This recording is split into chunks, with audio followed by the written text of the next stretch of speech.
So when someone passes away, if someone here is visiting our country, and we deal literally on a monthly basis, we're shipping people back to Mexico or we're shipping them back to the Philippines. We have a high population of families that have their family living here, or they could have been visiting on vacation and they've passed away here in Southern California area. So what we need to do is when the family comes in, we'll assist them in getting their loved one back to their hometown of the country that they lived in.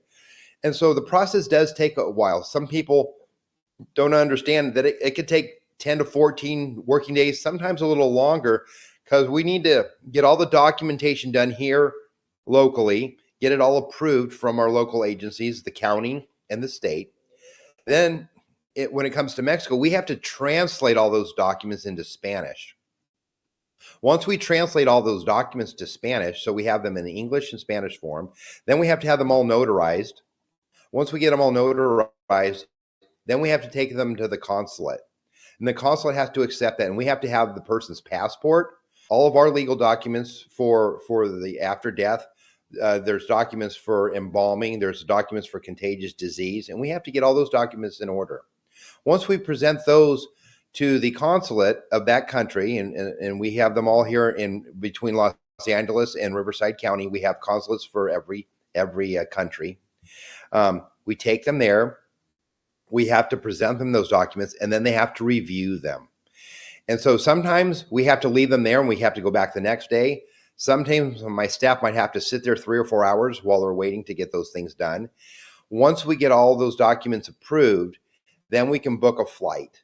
And then what we'll do is we also then need to be in contact with a funeral home on the other end. So then we have to call internationally and talk to a funeral home either in Mexico or the Philippines or the Middle East or wherever we're going, to let them know and give them all the flight information. And then we'll send them via email or fax. We will send them all of those documents so they have a copy of it on that end. Then we have to make all the documents in triplicate because we have to keep a copy. There has to be a copy for the airlines and a copy to be given to them originally once they arrive there at that end of the country.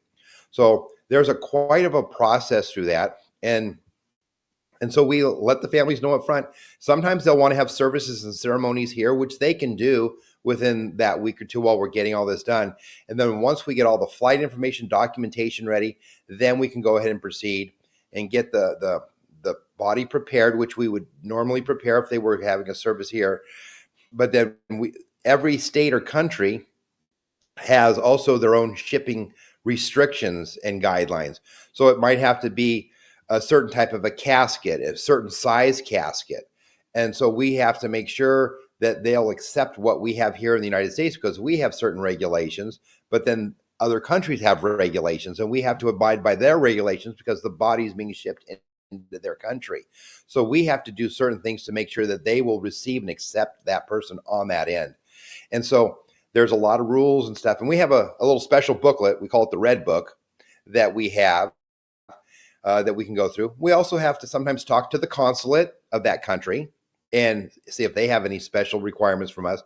But once everything is put together and in order, it usually goes quite smoothly. We've never had an issue where a body gets to the wrong country or to the wrong place. It always works out well because there's that communication between us and the funeral home and the family, because there's typically has to be some family on the other end too to accept that also. So it's something that you can say we specialize in because we do it quite often. So a lot of families entrust us in getting their loved one shipped across the country or around the world, which is come somewhat intriguing and kind of a cool thing because you're working with those other countries and cultures to find out exactly what we need to do to make sure we get their loved ones safely for them to be buried or cremated back in their own home country.